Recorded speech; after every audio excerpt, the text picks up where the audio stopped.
모시고 안녕하십니까.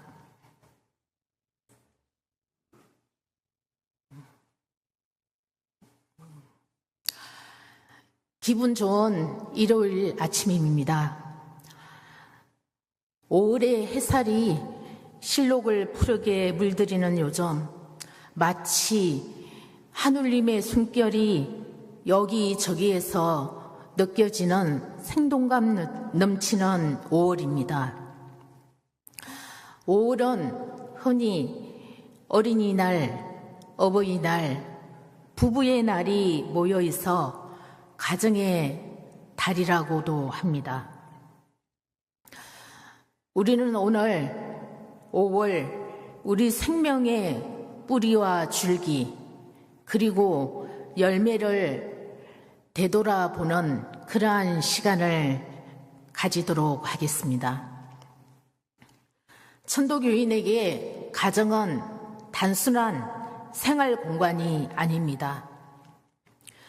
내 안에 하늘님을 받드는 시천주와 내 곁에 있는 사람을 하늘님처럼 대하는 사인여천의 진리를 실천하는 수도장이라고 할 수 있습니다. 오늘 저는 여러분들과 함께 우리 가정 안에 모셔진 살아있는 하늘님들에 대한 이야기를 나누어 볼까 합니다. 먼저 우리 사회의 미래이자 희망인 어린이에 대해 생각해 보겠습니다. 지난 5월 5일은 어린이날입니다. 어린이는 그 자체로 고귀한 생명의 결정체이며 가장 맑은 하늘님 얼굴을 하고 있는 사람들입니다. 해월 신사께서는 일찍이 대인전물편에서 우리에게 엄중하고도 자애로운 가르침을 주셨습니다. 도가의 부인은 경솔히 아이를 때리지 말라. 아이를 때리는 것은 곧 하늘님을 때리는 것이니 하늘님이 싫어하고 기운이 상하느니라. 이 말씀은 당시로서는 가히 혁명적인 말씀이라고 할 수 있습니다. 어린이를 부모의 소유물이나 훈육의 대상으로만 여기던 시대에 어린 아이의 몸속에도 어른과 똑같은 하늘님이 계시니 지극히 공경하라고 하신 것입니다. 해월 신사께서는 더 나아가 아이를 때리면 그 아이가 반드시 죽으리니 일체 아이를 때리지 말라고 경고하셨습니다. 이는 육체적 죽음만을 뜻하는 것이 아니라 아이 안에 깃든 신령한 기운, 즉 하늘님의 성품을 죽이는 일이라는 뜻입니다. 요즘 언론 보도를 보면 마음이 아플 때가 참 많습니다. 학대받고 방치되고 어른들의 이기심 속에 또한 죽임을 당하는 어린 아이들의 소식을 접할 때마다 우리 천도교인들은 가슴을 치며 반성을 해야 합니다. 동덕 여러분, 곁에 있는 어린 하늘님들을 다시 한번 살펴봐 주십시오. 아이의 천진난만한 웃음소리는 곧 하늘님의 목소리입니다.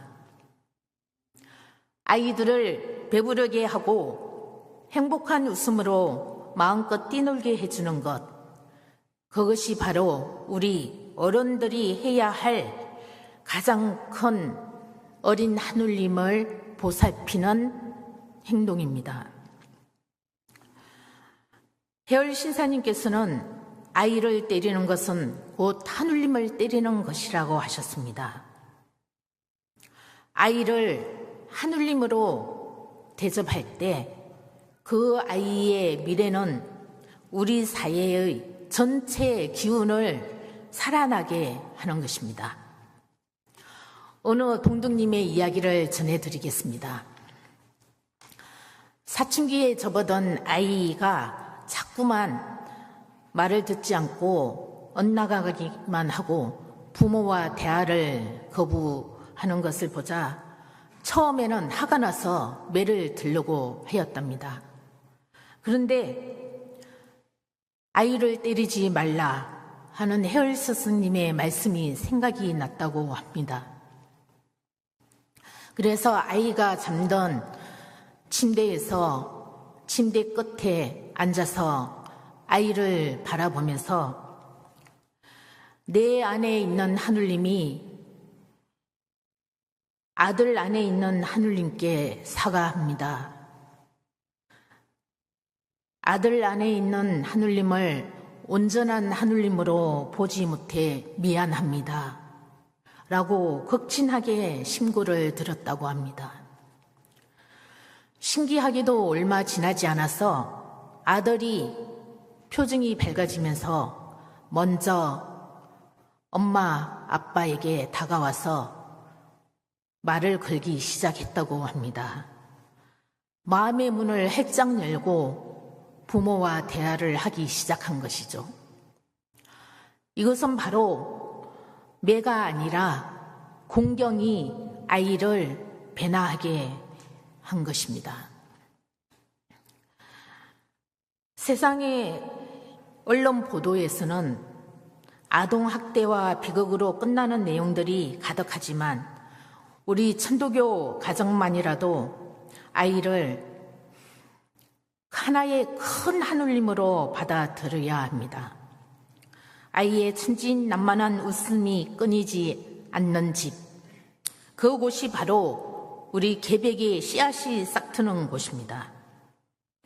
아이를 공경할 때 이 나라는 매맞지 않는 어린 하늘님이 만드는 미래가 있는 평화로운 나그네 될 것입니다. 다음은 우리 부모님에 대해서 생각해 보겠습니다. 5월 8일은 어버이날입니다. 어버이날을 되새기면서 우리의 뿌리인 부모에 대해서 생각해 보면은 천도교에서는 효를 단순히 도덕적인 의무로 받아들이는 것은 아닙니다. 나에게 생명을 전해준 근원을 향해서 정성과 공경과 믿음을 다하는 성경신의 실천을 하는 덕목으로 효는 우리에게 다가오고 있습니다. 해월 신사님께서는 향화서리에서 죽은 뒤의 제사보다 살아계실 때의 정성을 강조하셨습니다.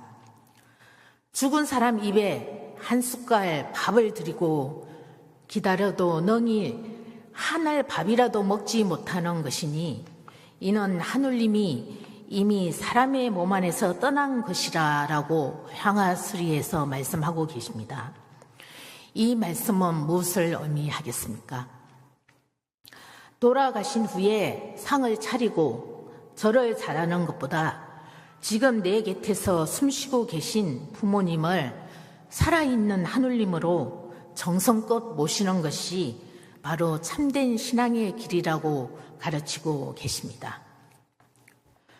벽을 향해 제사 상을 차리는 향벽서리가 아니라 내 안에 하늘님이 내 앞에 계신 부모 하늘님께 정성을 다하는 향화서리의 정신이 바로 우리 효도의 근본이 되어야 합니다.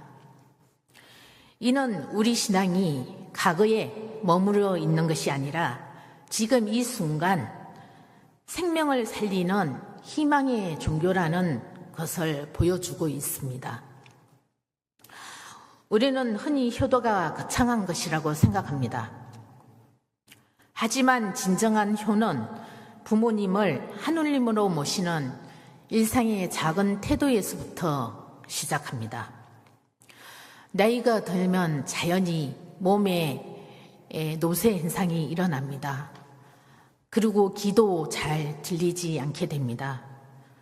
그래서 부모님은 같은 말을 서너 번씩 하시기도 합니다. 기억력이 또 감퇴하기 때문에 같은 말을 반복돼서 하기도 합니다. 그럴 때 자식들은 짜증 섞인 말로서 응대하는 것보다 네, 하느님, 알겠습니다 라는 말을 먼저 하면서 손을 따뜻하게 잡아주시기 바랍니다. 그리고 부모님이 하시는 말씀에 귀를 기울여 주시기 바랍니다.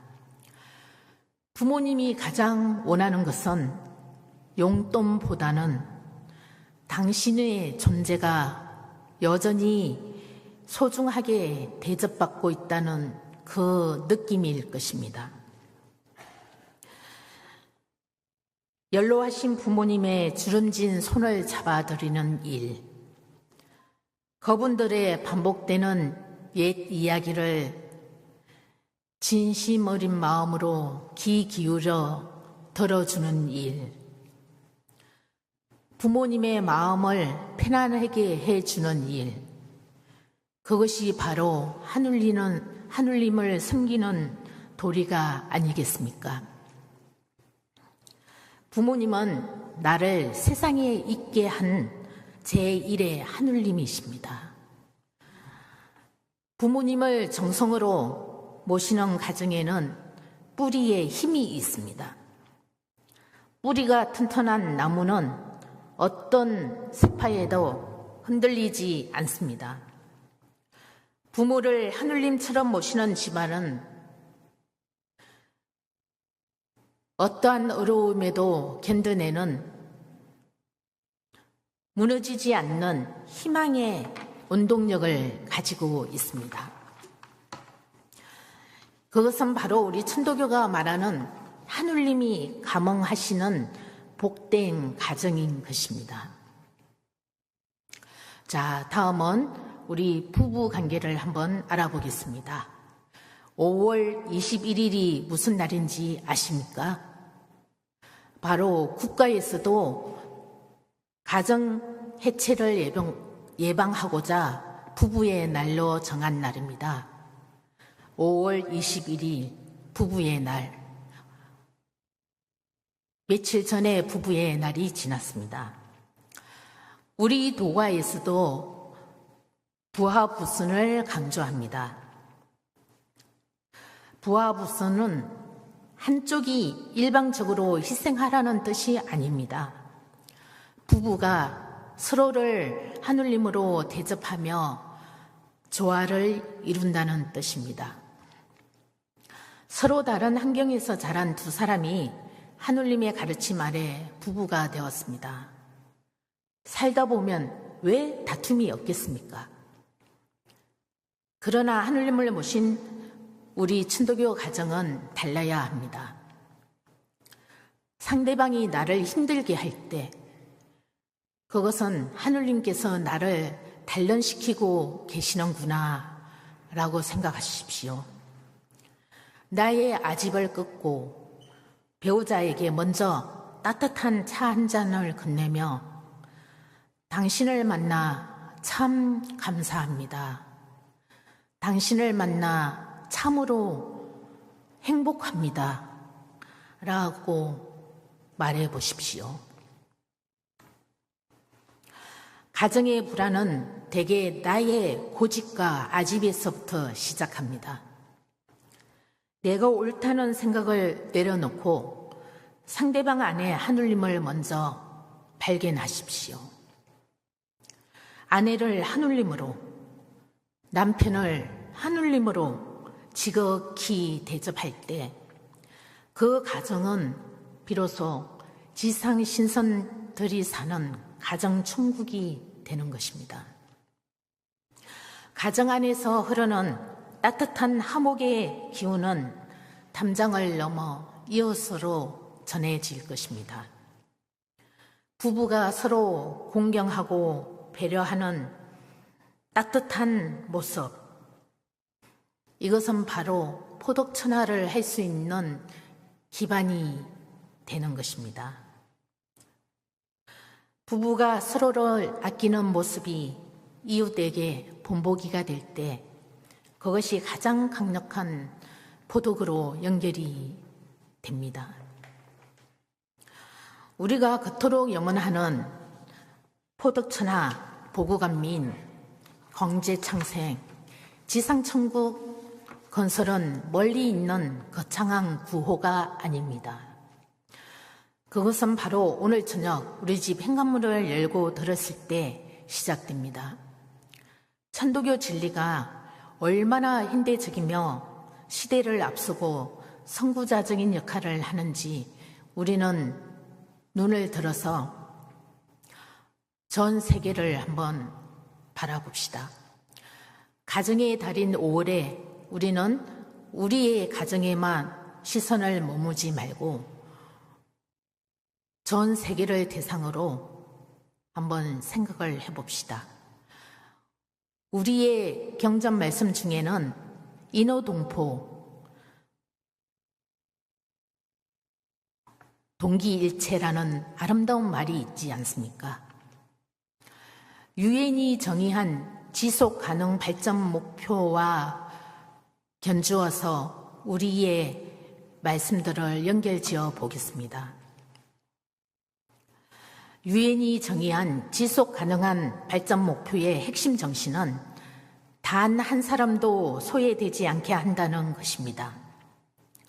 빈곤을 종식하고 기아를 해결하며 성별이나 신분에 상관없이 모든 인간의 존엄성을 보장하는 것이 전 세계가 합의한 목표입니다. 이것은 바로 우리 천도교의 경인 사상의 현대적 실천이 아니겠습니까? 가정에서부터 남편이 아내를, 부모가 자녀를 하느님으로 공경할 때 그 옮기는 담장을 넘어 이웃으로 그리고 사회의 가장 그늘진 곳에 있는 소외된 이웃에게로 번져 나갑니다. 우리가 내 주변의 약자를 하느님으로 대할 때 전 세계가 꿈꾸는 차별과 빈곤이 없는 세상, 그 세상을 우리는 하느님을 공경하는 실천으로 이미 실천하고 있습니다. 다음은 우리가 살아가는 지구는 지금 기후위기와 생태계 파괴라는 거대한 몸살을 앓고 있습니다.